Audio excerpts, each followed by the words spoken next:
Can't you hear my call? I can't stand. Hi, everybody. I'm Dave Sibbs. Welcome to another edition of the Hey Now podcast. I'm joined by my sons, Jarett and Jordy, and we're delighted to have you with us. We're really excited about our guest, as we are all the time. We've got Curtis Granderson, who had a terrific big league career, played with multiple teams at Detroit, the Yankees. He played with the Mets, among other teams. Chicago guy, and I tell you what, he is continuing to add to his legacy and to his resume for the things he's doing for others, specifically the Players Alliance, and trying to get a little bit more Black awareness and Black participation in the game of baseball. He was a good hitter too, and I tell you what, when you look at him, he's not the biggest guy, but he hit a whole bunch of home runs, and we talk about that during the course of the interview. In fact, I remember when I first got the job as a Mariners broadcaster, as I do all the time, and given where we are in history, I always, if I see a new Black American facing a team or somebody I haven't met, I always go over and talk to them, and we've had really fun conversations over the years. Curtis is class personified. Been very grateful to become friends with Kurt over the years. It was a fantastic conversation. Know you're going to enjoy it, and he's somebody who's got immense integrity, and I'm really proud of what he's accomplished after his playing career, and always enjoyed watching him, especially with the Tigers early on in his career. I got the chance to meet Curtis last year at the MLB All-Star Game at the Players Alliance party, and he was incredibly gracious, super nice guy. So unfortunately, I couldn't be a part of this interview, but I think all you're going to really enjoy it. So, hey, before we get into the interview, I want to just throw something out there, and it came across to me recently. We were in Pittsburgh. The Mariners were in Pittsburgh. Oh, he got swept there. That's a whole other story. But we saw Paul Skeens. He is the sensation this year, pitching sensation, rookie sensation in the game of baseball. And I tell you what, bigger crowds all the time he pitches, especially at home. Prices go up for parking, and the buzz in Pittsburgh was outstanding. And it reminded me of the days when my dad would say, "Hey, is Bob Gibson pitching tonight? The Cardinals went down. Yeah, we're going to go see the game." Here's the thing: Major League Baseball, it's been proposed that starting pitchers have to go 6 innings. And these days I sort of marvel when we get guys, and we've had a lot of the Mariner pitchers having a good year pitching wise, and where they're able to get deep in the game. But to make that a requirement, I don't know if I agree with that. I think they have, in terms of training, maybe they have to do something a little bit different in terms of philosophy. I mean, you can't have max effort on every pitch and then expect a guy to go 6 or 7 innings. They look for these big kids who can throw 100 miles an hour. They want them to throw the sliders at the 90, 95, and it's wear and tear, they say, on the arm. That's why they limit them to 100 pitches thereabouts, with the exceptions of a few guys, maybe Verlander in the last couple of years, even at the back end of his career, can get into the 6th inning. But the thing that's cool about Verlander, that's very old school here in Scherzer when they were healthy, is that they know how to add and subtract. They don't throw max effort all the time. And I think the philosophy in pitching, the way they treat guys and the way that the whole industry trains guys for the major leagues, it's so much different from back in the old days. I mean, Nolan Ryan was throwing 200 pitches an inning. Not many guys are going to do that now. But I don't know. I don't like that rule of saying 6 innings, you have to go 6 innings. But I'd like to see them go 6 innings, because I think the whole industry has to revamp itself in a direction of how to pitch and not just max effort in throwing the baseball. yeah, I mean, I totally agree with you. I think they're trying to do a little too much. We want guys to be able to go the distance and go 6 innings and, be like the old days. But putting this stipulation in there doesn't, I don't know. I think we're fine tuning things too much. I wasn't even a fan of the shift, getting rid of the shift and all that stuff. So, I guess I'm a baseball purist. Who knew? I didn't know I was, but yeah, I'm not in favor of this. Far be it from me to disagree. It's never happened where I've disagreed with Dad, Jordy, right?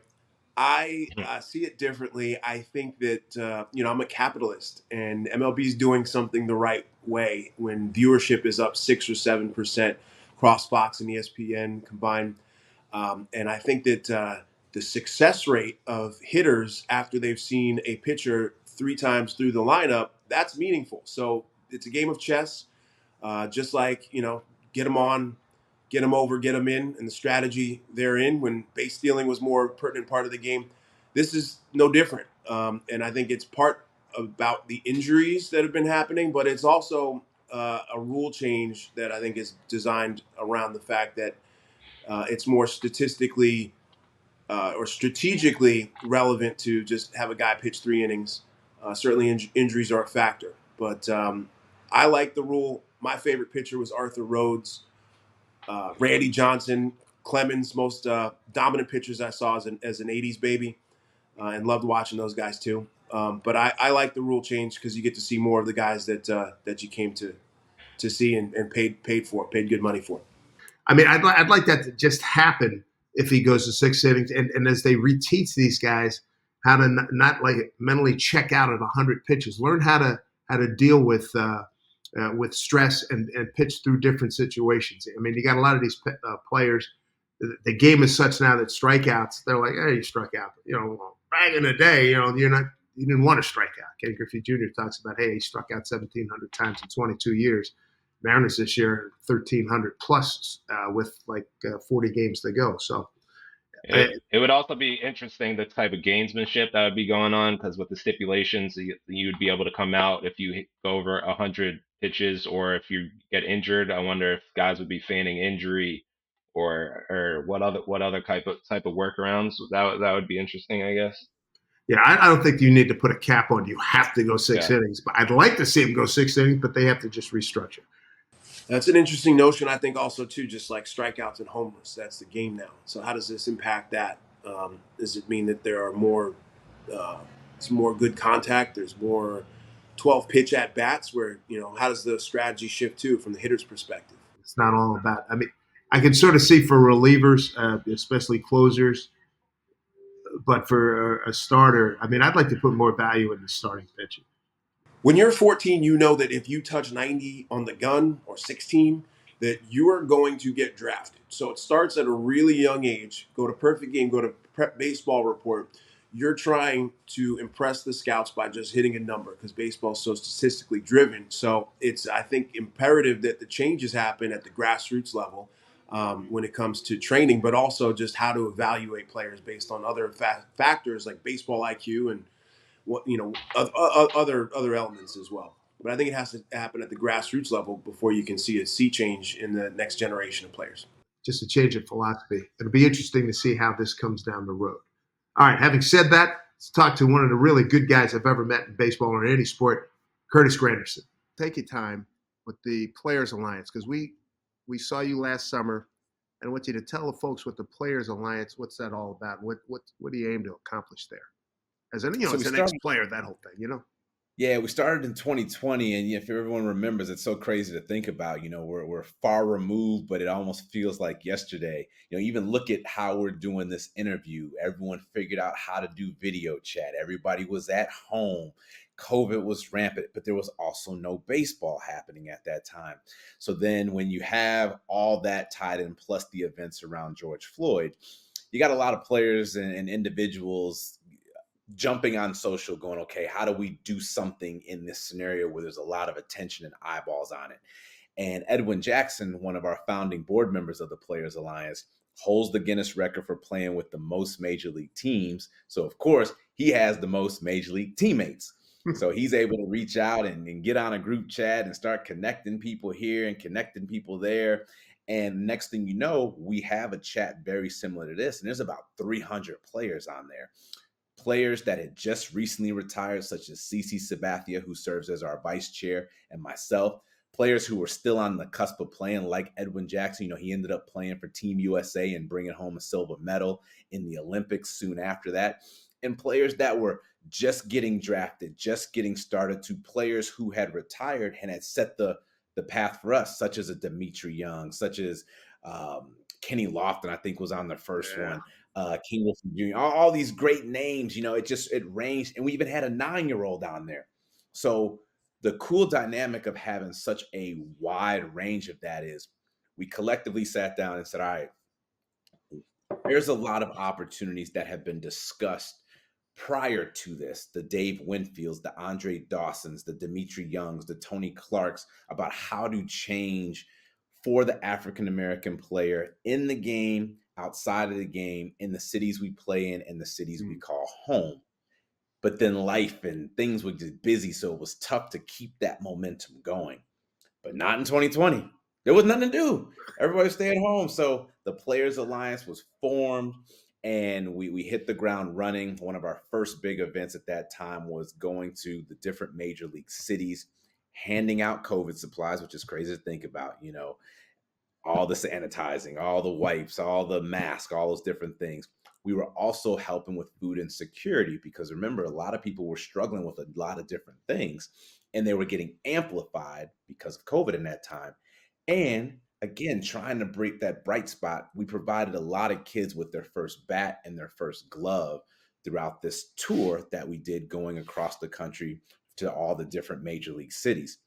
Fast forward to where we are now in 2024, everything's kind of back open, baseball's back playing, life is as back to normal as it can be. So now we're in the communities being able to physically touch and interact. Currently right now we have these coach intensives going on.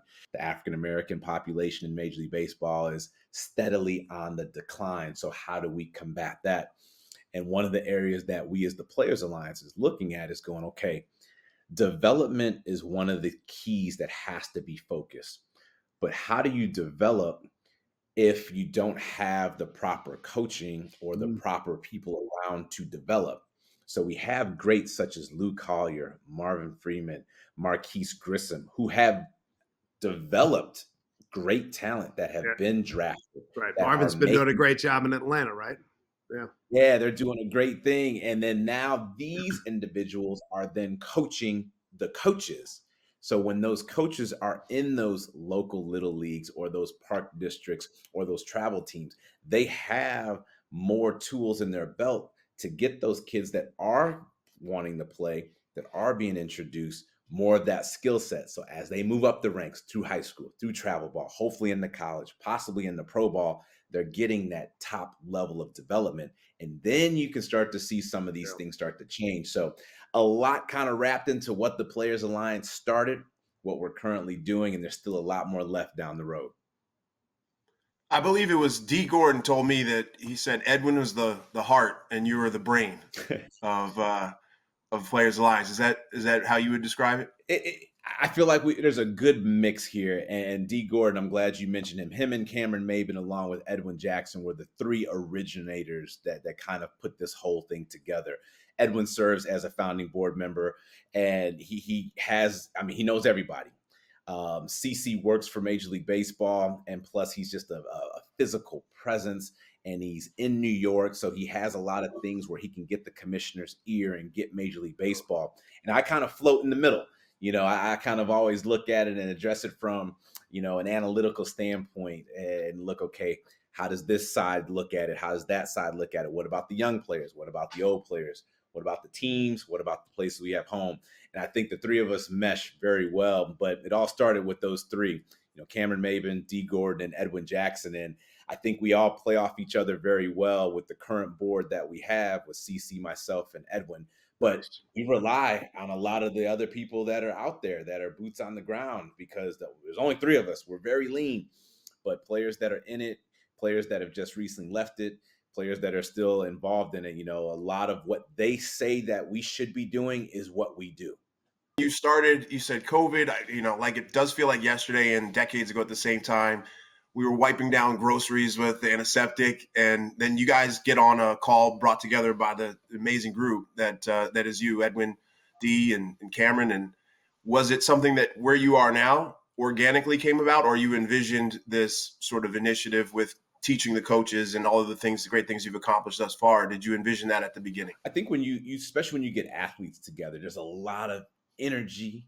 There's a lot of excitement. There's a lot of hope and optimism. So that first call, I wish we had it documented because people were like, we need our own team. We need our own buses. We got to travel all over the place. We need to do all, like everyone threw out a million great ideas, which was amazing. But those were like the 5th, 6th, 7th inning of a 9-inning game. We had to go back and say, okay, how do we start the game? How do we get to that goal of ultimately what we want to have happen? And we started looking at it and saying, okay, some of these things we have to debunk. There are a lot of kids, especially a lot of young Black kids, playing baseball at the youth level. I think Major League Baseball just recently announced that youth participation is at an all-time high. So that includes all demographics. So with that being said, we have a lot of kids that are starting, but for some reason they stop. And they definitely stopped between the ages of 12 and 13. Almost 2 million kids nationwide stopped playing the game at that point in time. So now we got to address why that is. Is it interest? Is it cost? Is it development? It's a number of different things that could be the reason why these kids stop playing. But one of the areas we focused and we started seeing is both of you have heard this term, especially when they're trying to describe a young African-American Black player. Man, he sure is raw, right? That term is used often. And if you look at raw, what that means is, well, he needs to be, he needs a little more work. He needs a little more polish. He needs a little more development. And that's where we said, okay, that's it. Every player from my generation, older, and even now has been labeled raw. So if we can get to the point where we are athletic, we're strong, we're powerful, but now we're polished and developed, you've just basically put the unicorn together. So the only thing we're missing is that development piece. And that's what we kept hearing over and over again. That's what we're really trying to drive on right now. Let me add one more word to Awesome. that whole description. Smart, too. Smart. Yeah. That's all part of the development. No question about it. Man, that's it. Obviously you want to be baseball smart. You want to obviously be academic smart. And you see, these kids are going to some of the top schools in the country. Yeah. And that's not just for your athletic ability. You have to be academically well enough to be able to get into these universities. So you have that side of it mixed in with everything else. We're just looking to add that final piece to it. Hey, recently in the Bronx, you paid homage to, 6 African-American players. And I saw the video, and I wish I had seen more.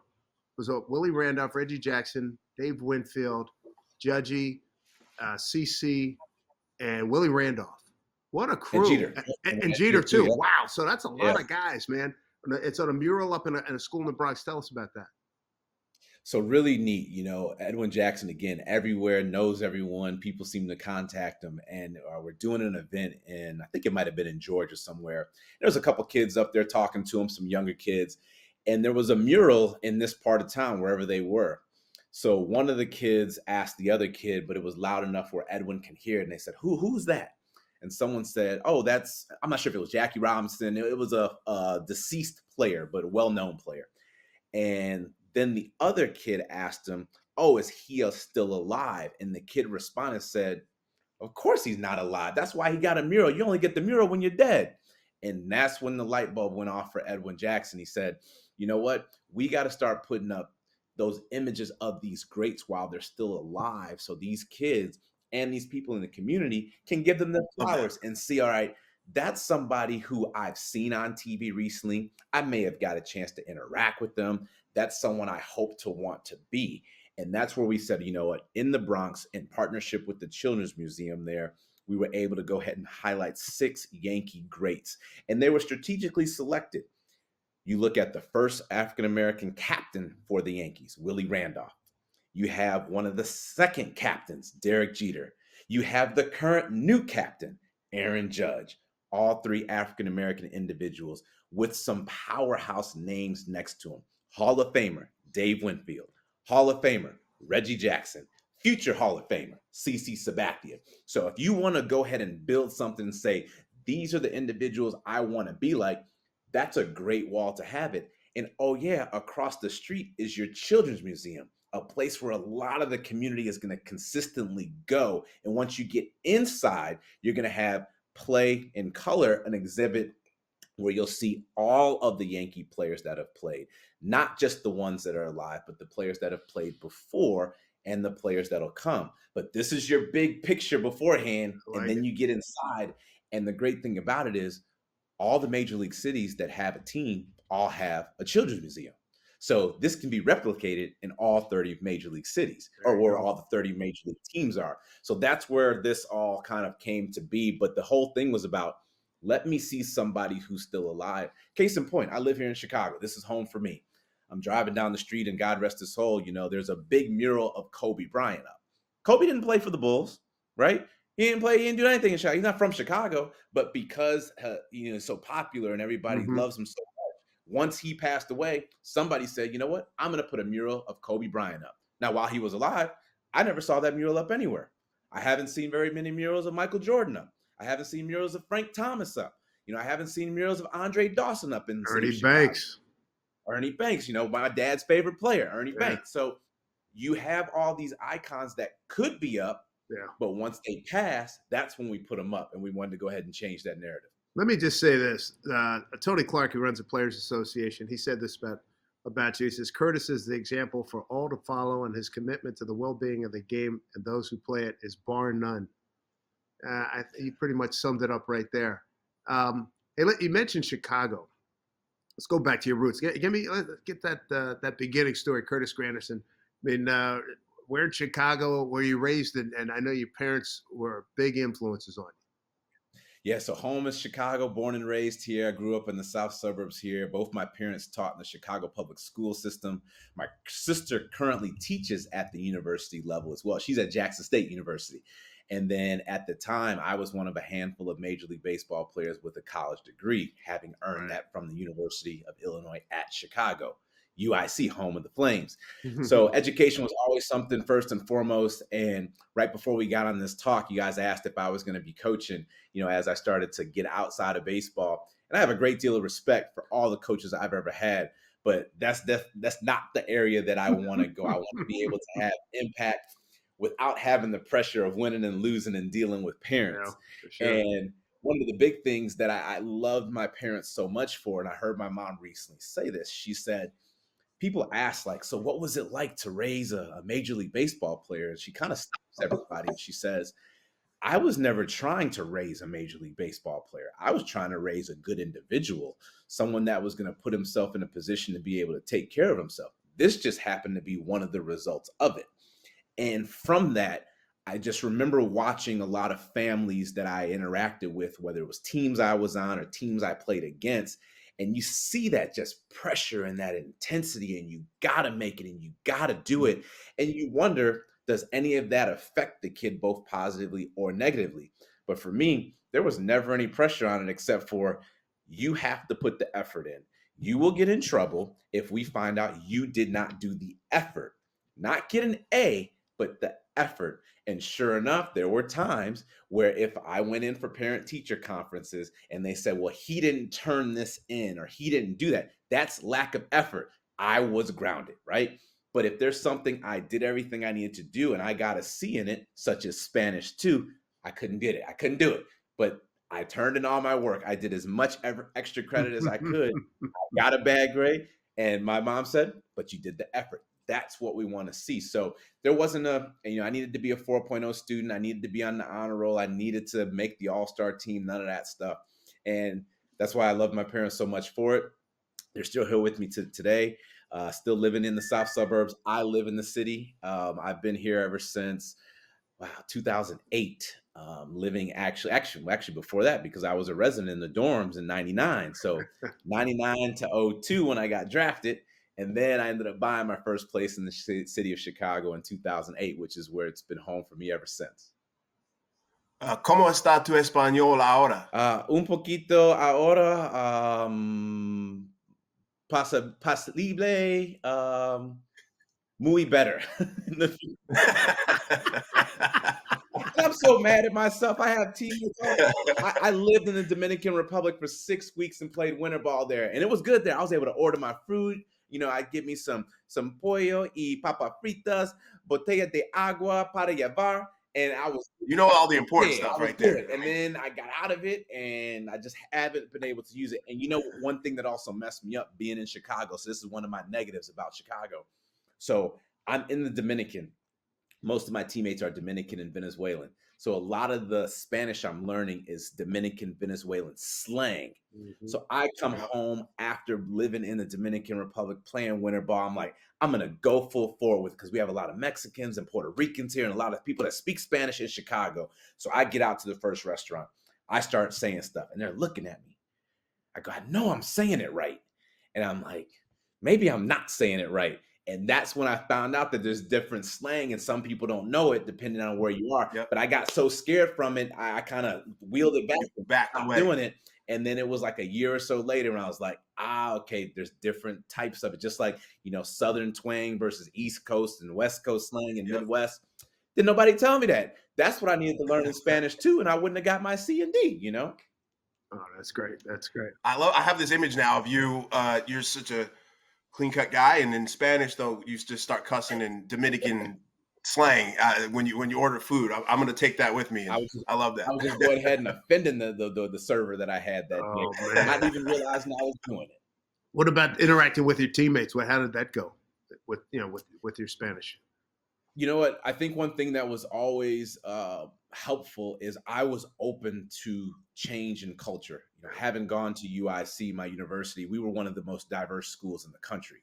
So I had classmates from Africa, from China, from Mexico, from Canada, from all over the US. So when I joined my team in the minor leagues, it looked different because I had never seen that many people that were my skin complexion on my team at the same time. And then when they started speaking Spanish, it wasn't a shock to me. It was, oh, okay, they speak Spanish. But I was interested. I wanted to know about the culture. I wanted to know how they ate, how they lived, how they did this. And I think the fact that I showed interest in them made them excited, because I've seen teammates go, why is he eating that? Why do they talk like this? Why, questioning versus being intrigued. I was openly intrigued. I wanted to know. So we would have dialogue, even if it was broken Spanish and broken English. We found ways to communicate. And I always thought one of the best ways to do it was over food. So I love to eat. I'd always go out to eat no matter where it happened to be. And I was fortunate, even in the first place I played in Oneonta, New York, in the New York Penn League in 2002, we stayed in a dorm there. And in that dorm, there was a kitchen at the end of the hall. So there was less places for us to go out to eat. But we would do like these communal dinners. I mean, basically as a form of survival, we needed to eat. So one day somebody would cook the breakfast. One day somebody would cook the lunch. One day somebody cooked this. But we were all in there. And I was good with, I finally got a chance to see how they did breakfast, how they did this, why they only really liked American breakfast. That was one of the Dominicans' favorite food. They liked American breakfast because it was so similar to theirs. It was egg, it was some sort of protein or meat, possibly a rice or a bread, very simple and basic. All the other things are things that they weren't necessarily used to. They didn't have pasta on a consistent basis in the Dominican. They didn't have mashed potatoes. They didn't have those types of things. They didn't like spice, which was, okay, Mexicans like more spice. Dominicans do not like more spice. And just things I had to learn and understood. And I was so open to it. So when I got a chance to be in the Dominican for 5+ weeks, I was in heaven. I wanted to see what it was all about, take me where you go. And the first thing they asked me, they're like, so do you want to go get us some Domino's pizza? I was like, no, that's not what you eat. I want to go where you eat. Yeah. So take me where you go. And one of my teammates, Anderson Hernandez, took me to his house. His mom cooked for me. And it was amazing. I would just find different spots. I'd go get Dominican street meat and was good. After the game, found places that were open. So really enjoyed it. And I think all that helped with the teammates and just chemistry with all the players that I played with throughout the course of my career. Boy, I got one question on that. Is there a moment that comes to mind within the course of the season where food brought everybody together? Like, one thing that I remember is a couple years ago, Dusty Baker told me about how Alex Bregman was the only Jewish player on the team. And I'm bluish. Mm-hmm. So I appreciate his telling me the story where he goes, I took him out for some chicken soup matzo balls on Rosh Hashanah, and then brought everybody together around that. Is there like an in-season moment where, since you talk about food's power to bring people together, that did that for you with your teammates? There was a couple things. I mean, my first introduction to Major League Baseball was thanks to Dimitri Young. He was the one that took me underneath his wing, and he would always either have food in his room and invite you to his suite, or we would go eat. And Kansas City was one of the places where we first started. That's where I made my first opening day. And we're leaving out. He goes, we're going to eat. You got to come with me. So we go to Peachtree, which is a soul food buffet place. Now, mind you, They got oxtail, peach cobbler, mac and cheese, cornbread, greens, fried chicken, everything you can think of. But it's 2 o'clock. We got a game, Getting hungry right There now. you go. There So, you go. 2 but o'clock. but I'm not stopped. So we all go in there and we're eating and we're just grubbing. And we get to the ballpark and we got batting practice in about an hour and a half. We said an hour and a half, and we all went and got on that couch, and the itis was real. It set in, but we were eating good. And what was crazy, you talk about connecting and bringing it together. Now I end up with the Yankees a few years later. This is CeCe's tradition as well. This is, Jeter's tradition. We got to go. We got to go to Peachtree when we go to Kansas City. We got to get us some Gates barbecue. So that food would always do it in some form or fashion. And then you'd always try to do some sort of big team dinner. Now that just happened to be, probably be at a steakhouse or something. But whenever you got together, especially without the coaches, people loosened up a little bit, got to joke with each other, got to talk with each other, got to laugh. And it wasn't necessarily about, how the game went or what we think is going to happen tomorrow. It was just about all the other things that made you family. You're around each other for 8 months out of the year. So that conversation took so many different positive turns. And anytime we got a chance to do it, it was something I took pride in, and I would do it throughout the course of my career, even to, when I was with the Miami Marlins. That was my last team I played for. And one of my favorite places to take players was in New York City to Lavo. Lavo on Sunday nights would do this kind of party / theme type deal. So we have all our young players on the team. It's the end of the season. We go to Lavo. It's a nice Italian restaurant, but then the music starts to get going. It gets loud and stuff. And I got the whole team there. We got fried Oreos for dessert. We got big meatballs early on and entrees and stuff. They had so much fun. And then we win. The next day they come to me. So are we going there again tonight? There you go. There you go. That's a one-time All right, let's talk a little baseball here. Early moment, Tigers, you get drafted by them, and you go on to make the All-Star team and play for multiple teams. But give me like the moment, like, hey man, I belong here. I could do this. I can play at this level. It took some time for me. And here's a story I'm not sure a lot of people know. When I got drafted in 2002, I honestly thought I'd play for 2-3 years, get released, and then go put my college degree to work. And the next thing you know, 2-3 years, I'm getting called up to the big leagues. Right. And even at that point, it's like, all right, I still got to establish myself. I make the team in 2006. I have some good parts of that season, a couple bad parts of that season. And then, you start to see the outside noise. They should send them down. They should keep them up. They should do all this stuff. So it probably didn't set in for me until after that 2007 season. That was the year where I did the 2020 with the stolen bases, the triples, the homers, and the doubles. That's huge. And then I got a extension that offseason. I talked to Torrey Hunter again. All this stuff comes full circle. Torrey Hunter was one of those players that was trying to push for what you saw with the Players Alliance, but he was also one of my guides and also someone I leaned on when it was time to get that contract. Mm-hmm. He was an outfielder. He was someone I wanted to be. Hey, what do you think? And we moved forward, and I was extended with the Tigers at that point. And at that point, now I figured I at least had some security. So that was probably the first time to set in and go, okay, worst case scenario, if they send me home, they still got to pay me. Right. Yeah, that's a singular moment. Home run against somebody. What comes to mind when you reflect back on that? The best moment, and it's talking about Chicago for me. It's 2004. I get called up. I played about 7 or 8 games at this point, and I don't have a hit. So I'm thinking to myself, I'm about to be the first hitter in Major League history to never have a hit. Oh my goodness! And then we come to Chicago, my hometown. That's some weight on you, boy. I don't know why I only had like 7 at bats at this point, but for some reason, baseball players, we get in our own head, and I was in my own head. 7 at bats in my Major League career, So now we're playing in Chicago, and we have a 3-game series. I'm like, all right, I'm going to play in every one of those games. I'm at home. Everyone knows I'm at home. First game, I don't play. Second game, I don't play. But I'm still excited. I'm in Chicago. I got 60, 70 tickets every game. Then the last game, I pinch hit. We're down, I think, 7-1 against Freddie Garcia. Come in. That section of the White Sox ballpark is going nuts, but we're losing 7-1. So everyone's trying to figure out what's going on. Then they realize that I'm from there. So I get a pitch from Freddie Garcia and I roll it over to the second base side for a base hit. And that section just goes wild.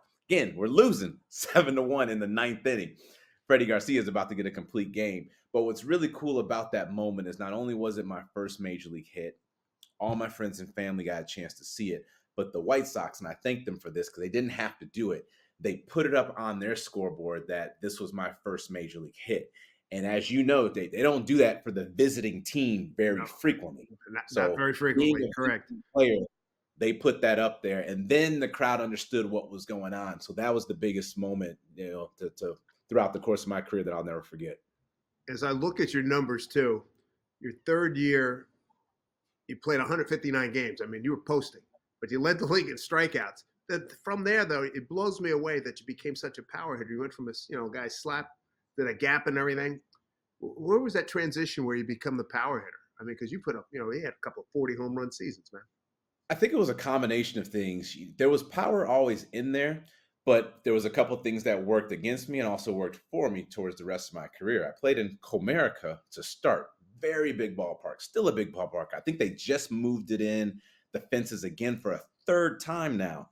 So a lot of those balls that didn't go out became those doubles and triples. That's why I had so many triples throughout the course of the year, because I didn't believe my own strength. So I always came out the box hard. Smart. So I'm at second base and that thing's bouncing around. Just send me to third and I'm in there safe. Now, fast forward, I get traded to the Yankees. The dimensions change. Yes, sir. And you must have loved that right field porch. I go, as a left-hand hitter? Yeah, you darn right you did. They built the stadium. I'm just going to utilize it to my advantage. So those balls that were doubles and triples now became home runs. And I connected with Kevin Long, one of the best hitting coaches ever to do it. And we started learning how to pull the ball correctly. And that's how I was able to go ahead and take advantage of right field. If you notice, like the distance of the balls never really changed much. But you put me in a smaller field, I'm going to take advantage of those opportunities. And that's where you start to have the 40 home run seasons with the Yankees. Yeah, I mean, back-to-back 40 home run seasons, made the All-Star team 3 times, twice as a Yankee. I mean, and led the league in RBI that one year in 2011. Wow, it's good stuff. It's so crazy to think, especially with the lineup there. And that's another thing that also helped. So it's the reason why I pick for this year. I look at the lineups. We got asked, okay, who do we think is going to be the MVPs for the year? And for the National League, I picked Mookie Betts right away. Obviously, he's won it. He's one of the best players to do it. No doubt. But when you look at the lineup and go, okay, if he leads off and we don't get him out, we got Ohtani, we got Freeman, we got Muncy, we got some meat coming up behind us. So we have to go after him. Well, if you go after him, that means there's going to be pitches around the plate that I can hit and do damage with. The same thing happened for me when I was with the Yankees. We go Derek Jeter leading off. We go myself, and then just pick them. It went Cano, Teixeira, A-Rod, Swisher, Eric Chavez at one point, Soriano at one point, Ichiro at one point. I'm the young one there, right? So they don't want, if they're going to come at anyone, it's going to be me. So we can't let him get on base because we got meat coming after him. So I'm just getting fastballs. I'm getting strikes. I'm getting all these things. As long as I do what I'm supposed to do that we're practicing and training and don't miss, that added to my success as well. So I had meat around me, which allowed me just to do what I needed to do, and it turned into all power. Tip the cap. I mean, I'm looking at 84 home runs in a 2-year span, 225 RBI. You led the league in runs one year in 2011 with the Yankees, 136. And you had some MVP voting here. Let's see, 3 times in the top 20, twice in the top 10. You had a good run, man. A really good run. How about when you go to the Mets? A little bit different ballpark too. Probably a little bit different culture too, going over there, right? You know what? I didn't really know much about the Mets when I signed with them because at that point, my career was primarily in the American League. Right. And even with the Subway Series with the Yankees and Mets, you just focused on that series for that weekend. And then it was time to focus on the American League East, Boston and Toronto and Baltimore and Tampa. We didn't really worry about, the Mets that much. Now I go to the Mets and, okay, now I'm understanding. I'm getting a chance to realize what it's like, one, to be in the National League. At that point, the pitch still hit. I didn't know how the double switch really worked even at that point. different animal. It's 8 years of my career, right? I still don't really know how it works. So it's my first couple games up there. And I think I had played, I don't know, 20 or so in a row. And Terry Collins goes, okay, you're not playing today. I'm like, cool, off day. Let me rest. Let me relax. It's the fourth or fifth inning. He goes, hey, get a bat. You might hit here. I'm like, who got hurt? I'm looking around, trying to see what's going on. He goes, no, the pitcher might come up here. I go, all right, but it's only the fourth inning. Then I had to start realizing that game within the game and understanding that, all right, an off day in the National League isn't a full off day. You got to keep going what's going on. So then I finally started to understand that. Now it's our second year there, 2015. We got a healthy David Wright. We got a young, exciting pitching staff with DeGrom and Syndergaard and Harvey and Matz and Wheeler. And we hit the gates running. Not only do we have that young staff, we had Bartolo Colon able to teach him, able to Big guide sexy. him. One of my favorites. Yeah, I played with him both with the Yankees and the Mets, which was really cool.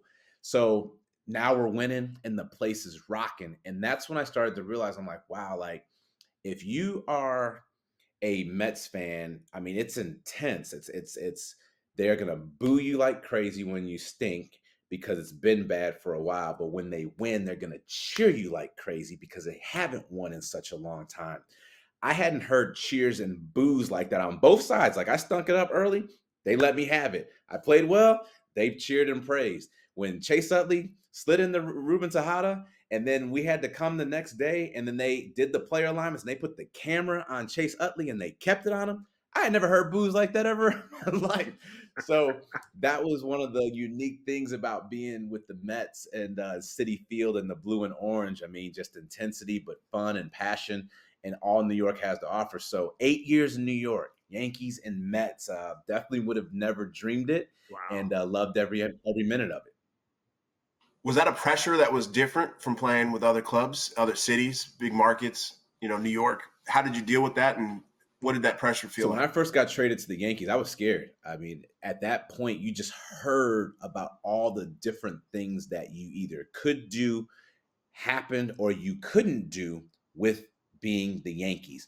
The media was always on you. The tabloids were always on you. The fans were always watching you. So I was like, all right, I like playing against them, but I don't know if I would ever want to play for them. And then boom, I get traded there. I'm like, uh-oh, what does that mean? Remember, we talked about I love going out to eat. Like win, lose, or draw, I would go out to eat. I'm like, well, can I go out to eat now? Do I need to get a private chef? I don't want anybody, catching me on the wrong day, and I can't do all this stuff. Like all that's entering my mind. I haven't played a game for the Yankees yet, but I'm thinking about all that. So sure enough, some of it ends up being true. I get traded there. We start the season. It's April. Page 6 in the New York Post. New York Post. Right? Very popular kind of tell-all gossipy and stuff. So it's the first week. They post my address on page 6. I'm like, oh gosh, right? So, they did your address?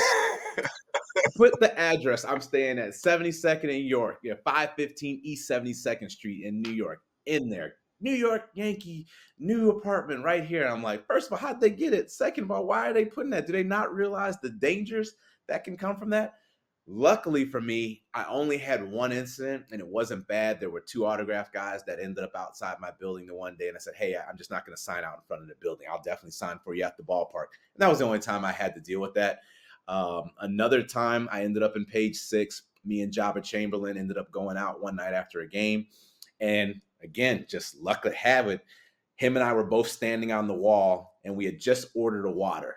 I don't know why we ordered water, but we both ordered water.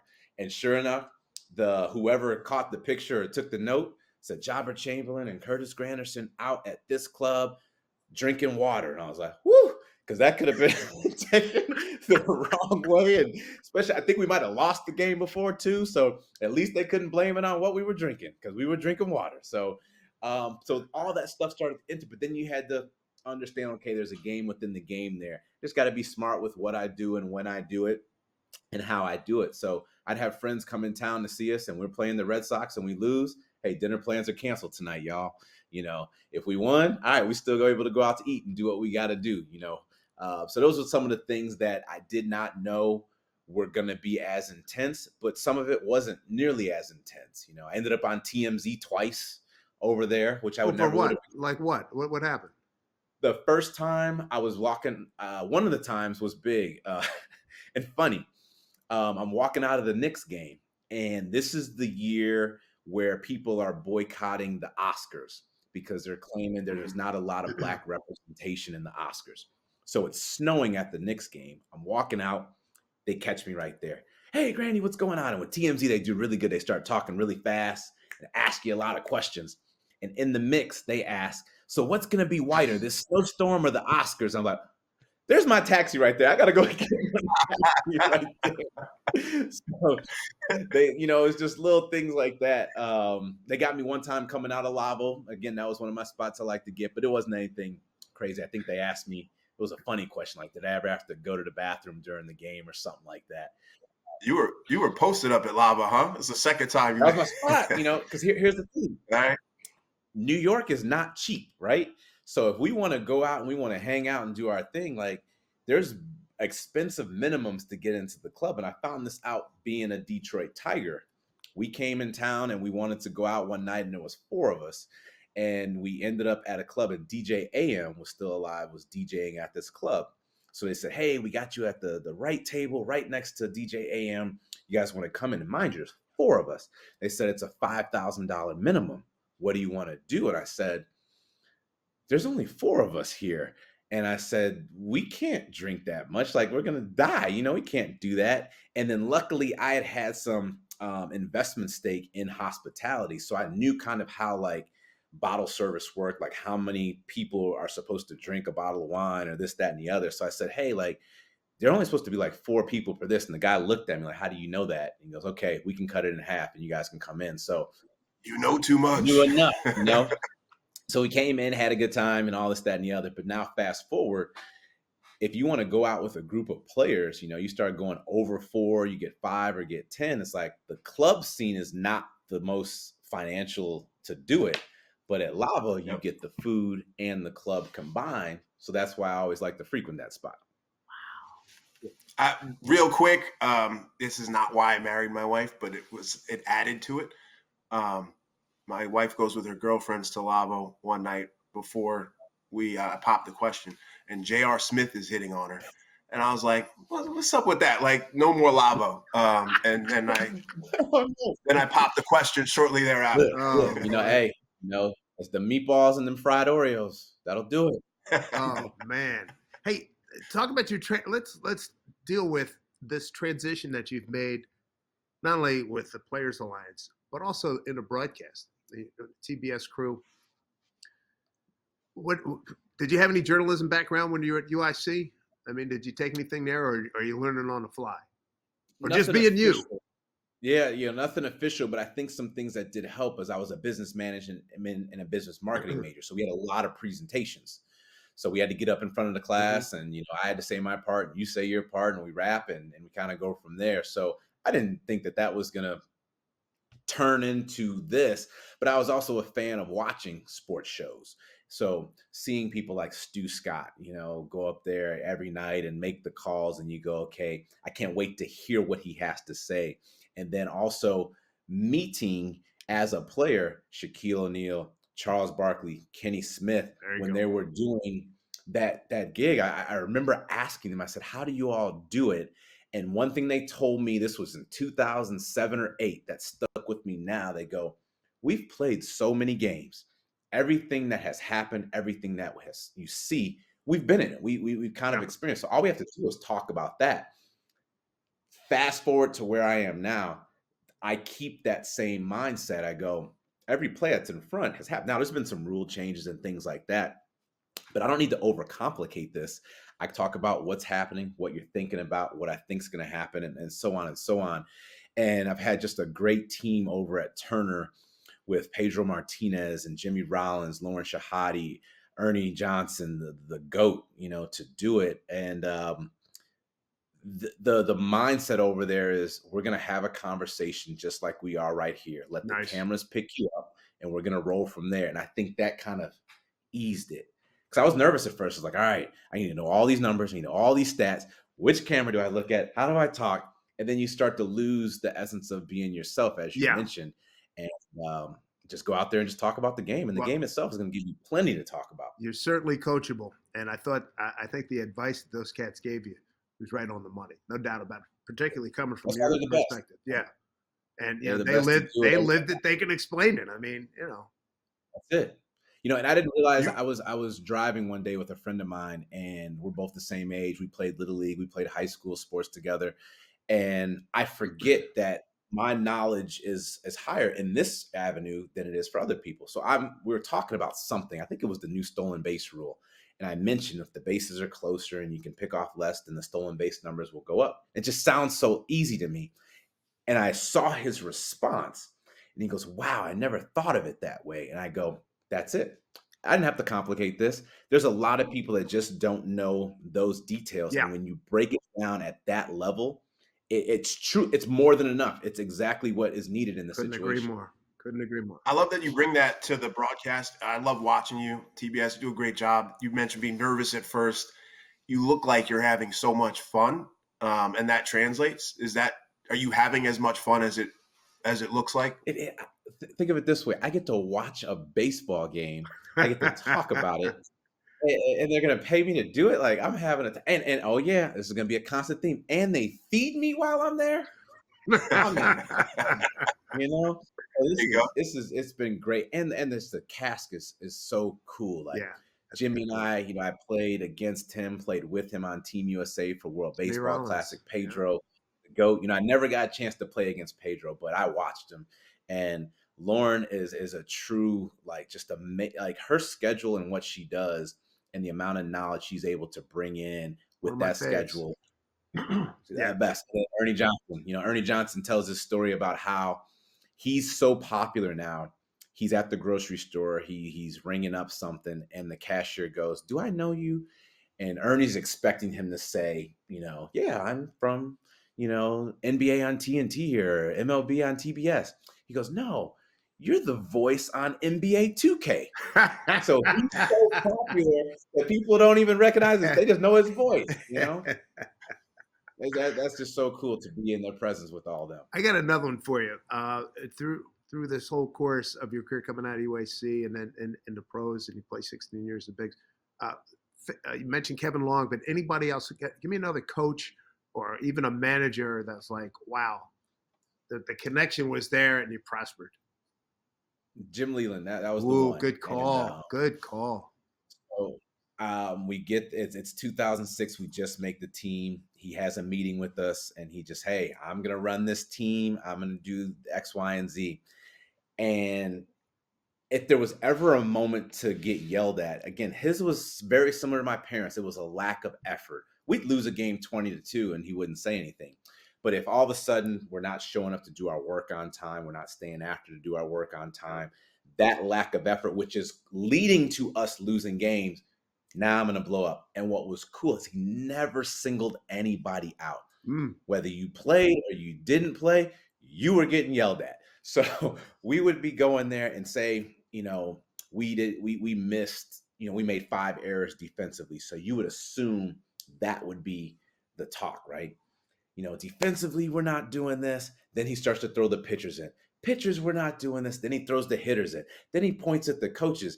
Then he points at the guys that anybody could get it. Anyone can get it. So Marcus Timms, one of my teammates, now the current hitting coach for the Chicago White Sox, he's looking at me. He goes, I didn't even play. Why am I getting yelled at? But it was that side of it. He goes, I'm going to treat everyone the same. I don't care if you're a rookie or you have the biggest contract on this team. I'm going to treat everyone the same. And that's why everybody was ready to fight for him. And then not only that, he's sitting there smoking 1 million cigarettes. Trying to hide it, right? He's trying to cup it in his hand, right? I don't know how I don't smoke. I don't know how he did it. But the smoke would come up like this, and then it would disappear. I'm like, where did the smoke go? I don't know if it sucked into his pores, but he would do it, and you would never see the smoke, and it would go. And then here's the crazy part. So I love to sleep. I can fall asleep on planes. I'm like a baby in a car. So as soon as we get on our flight, we're flying, I'm out. And I go, is that smoke? Jim Leland standing over me. Hey, Granny, what's going on? Cigarette in his hand. I'm like, I don't think you can be smoking on But I'm a rookie. I can't say anything. So Leland's smoking on the plane with us, But That's man, great. he was one of the best. He was that, and he Okay. would wear cleats during the game. He goes, "Hey, the players are wearing them. I'm gonna wear them too." And that's why he's going to Hall of Fame, man. Love that. Going to the Hall of Yeah. Fame. Unbelievable.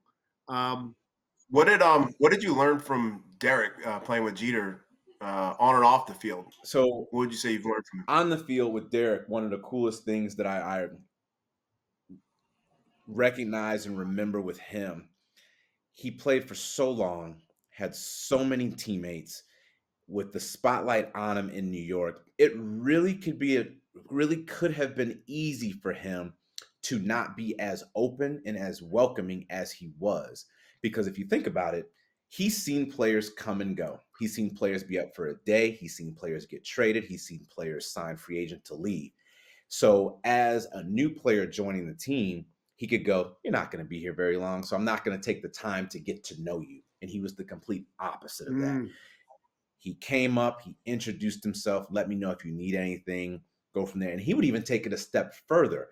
We would do things, "Hey, just come on over to the house, come on over and hang out, whatever you want to do." Now, think about that for a second. You're one of the biggest names in the game, and you're just inviting people over to your place. And I may not be here very long, right? But those are the types of things that he did. And he was just so welcome. I still communicate with him to this day. Um, I, I saw how he moved, how he was able to adapt and take everything that New York would just constantly throw at him, but still be ready to perform and perform at a high level. I've talked to him about business sides of things, having been in the front, ownership seats to other businesses outside the game.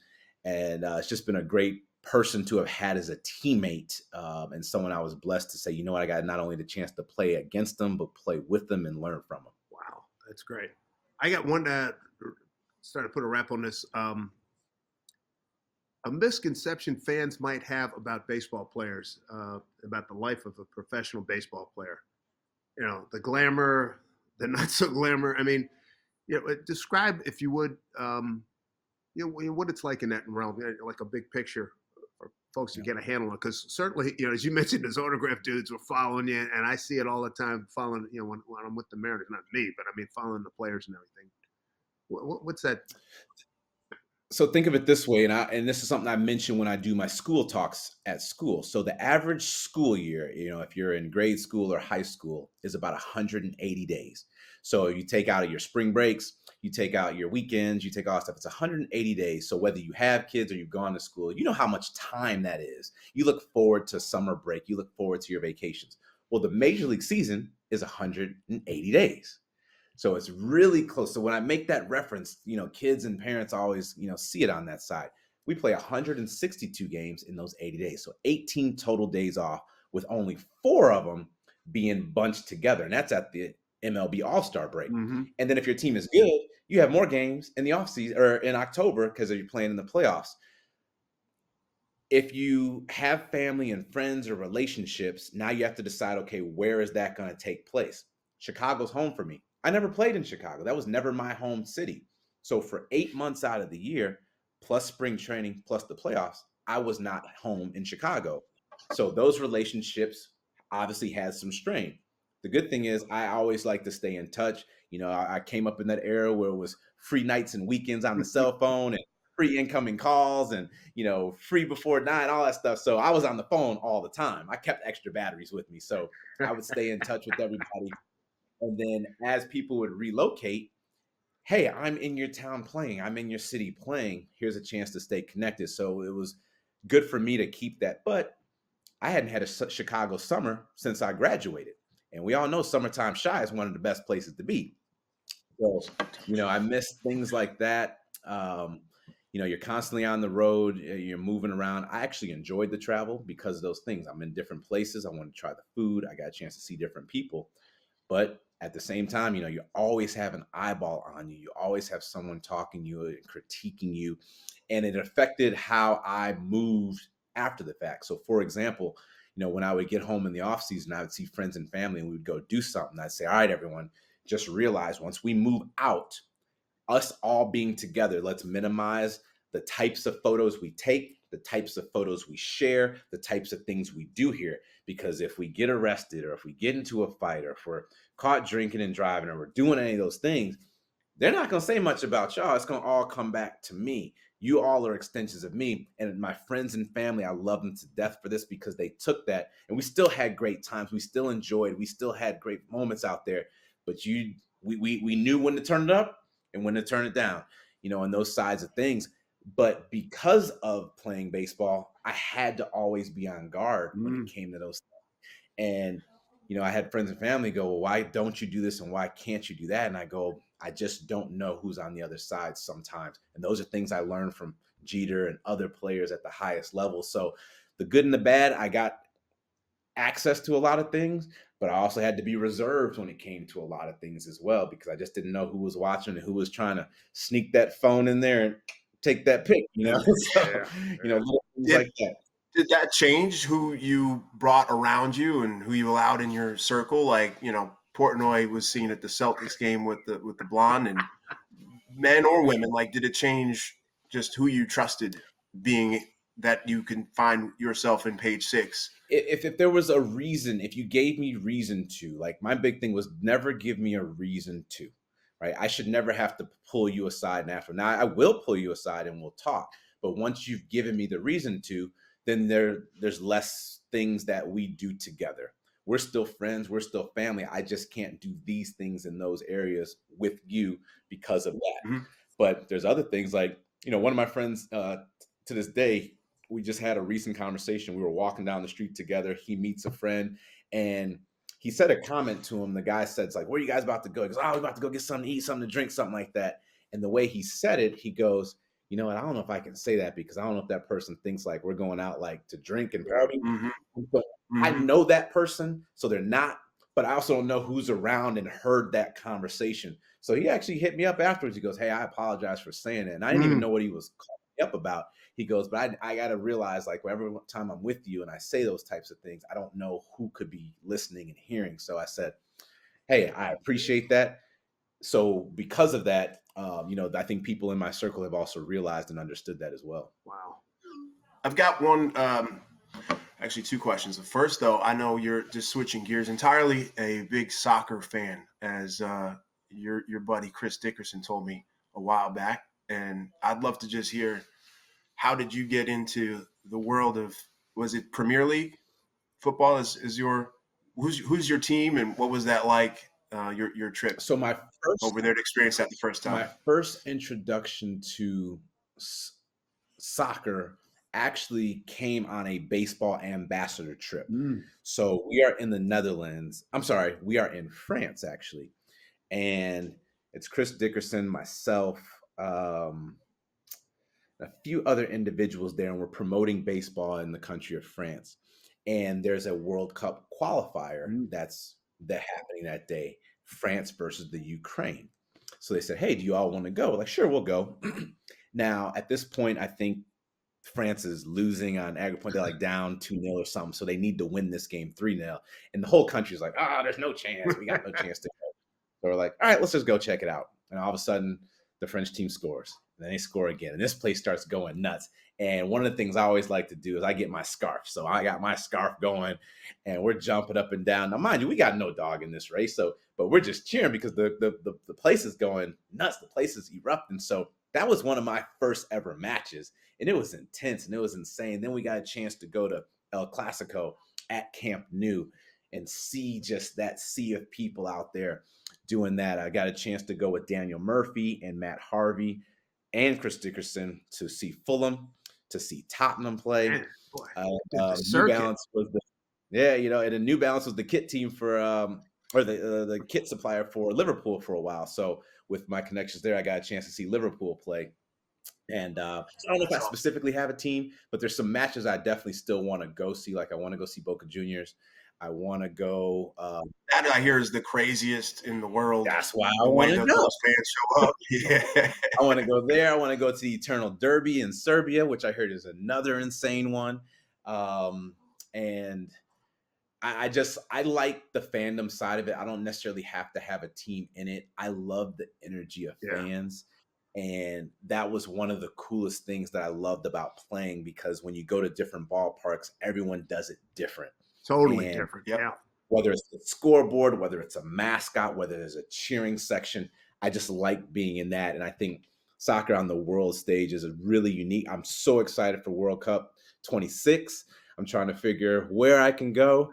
I'd love to go to Mexico City and see it, because that's been on my list for the food scene, but also a chance to go see some World Cup action. But we got a lot of great cities here in the U.S. as well. So hopefully I can check out a couple of those. 8 years old, and my dad took us back, my brother and I, to North Philly, where he grew up. And we're stopped in the middle of a street, and traffic, we hear pop, pop, pop.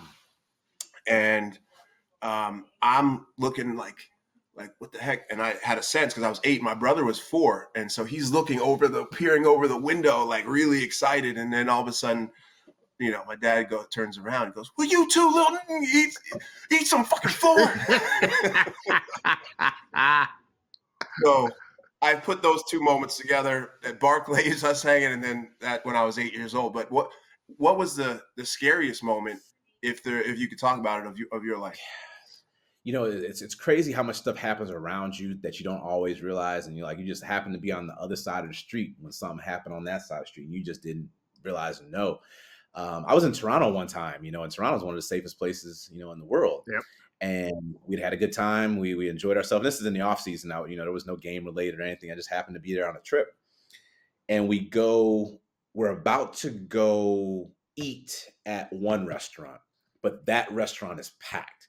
So across the street, it's not packed. So we go there instead. And literally 15 minutes later, there was a shooting in the packed place, the place we wanted to go to. Ooh.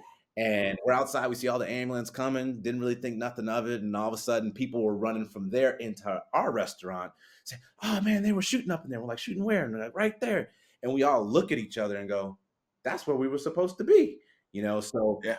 Literally being on the other side of the street at that time, potentially saved us for something that's this crazy encounter. And that's where you start looking at it, okay, like the friends I have to filter where and when I do stuff. When you start having those situations happen, okay, I'm going to eat, I'm going to enjoy myself, but maybe I can do it from, the hours of 8 to 12 versus from 12 to 4 a.m. Oh, absolutely. 12 o'clock, you're gambling. That's a roll of the dice. Come on.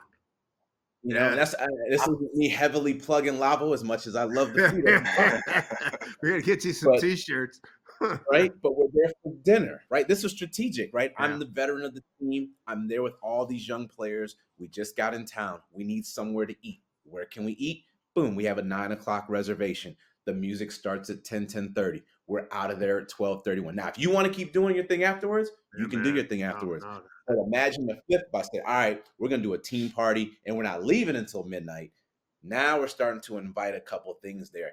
We could have fun. We could have a good time, and stuff may not happen. Yeah, but the chances of it happening now increase. Yeah. So come 12 o'clock, you've had fun, you've ate, you've had a good time, and now you can be back in your room ready for the next day. Right. You can get some rest. Yep. Curtis, hey, man, I am so glad that we were able to do this, and we really appreciate your time. Bless you and your family. And I think with what you guys are doing in the Players Alliance, to get more exposure in the Black community and get more kids involved in baseball, hopefully get more, Black fans showing up at baseball games, means a lot. And hey, continued success, man. Thanks a lot. And I hope we'll catch up to you somewhere along the road here this season. For sure. Thank you. And before we leave, I also want to thank you, Dave. I'm not sure if I got a chance to thank you. We mentioned this briefly before we chatted. You said when you first came on, you came over and got a chance to chat with me with the Tigers. And I want to let everyone know who's watching this. That's not a common thing. So there's there's announcers for every team. So the fact that you came down and said, hey, I'm going to introduce myself. I'm going to talk to you. And you weren't interviewing me. We were just talking. And you did that. I always remembered that, being in Seattle, and you came on down, you had your hat, you were looking fly and looking clean, and just said hello. And we chatted. And every time we'd go to Seattle, either I was looking for you or you were looking for me. And then we connect and go from there. So thank you very much for doing that. Because again, you didn't have to do that, and not everyone does that. So I want to let everyone know that's not something that is a consistent, but for Mr. Dave Sims, you definitely do it. Appreciate it, man. Thank you so much. Hi, everybody. Dave Sims from the Hey Now podcast. Don't forget to like, subscribe, and follow us here on the Hey Now podcast. I can't stand.